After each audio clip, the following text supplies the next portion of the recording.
السلام عليكم ورحمة الله تعالى وبركاته. مرحبا بكم مرة ثانية على قناة سوسن شبيهي.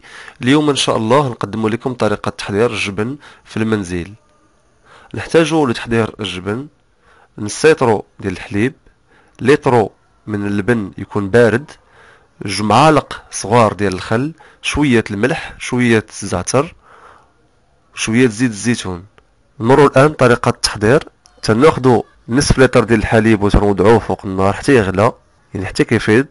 بعد ذلك تنحيدوه من فوق النار وكنضيفو ليه اطرو ديال اللبن بارد، وكذلك جوج معالق ديال الخل.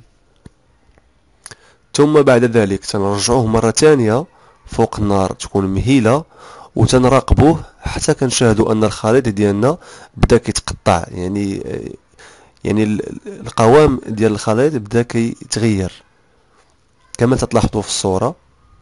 بعد ذلك تنحيدوه من فوق النار، نخلوه يبرد شوية، وتنصفيه باستعمال بزيف حياتي.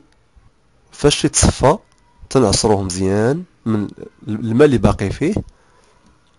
تنضيفوا الكمية اللي حصلنا لها ديال الجبن، كنضيفوا لها 4 المعالق صغار ديال زيت الزيتون، شوية ديال الزعتر، وشوية الملح، وتنخلطوه بالخلاط الكهربائي. ثم بعد ذلك تنوضعوه يعني في سلة بلاستيكية او سلة ديال القصب.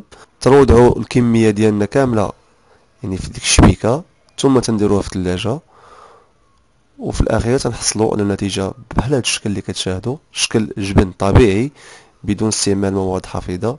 تنتمنى من الله ان هذه الطريقة تكون عجباتكم وتجربوها بدوركم، وبالصحة والراحة، والى اللقاء في حلقة قادمة ان شاء الله.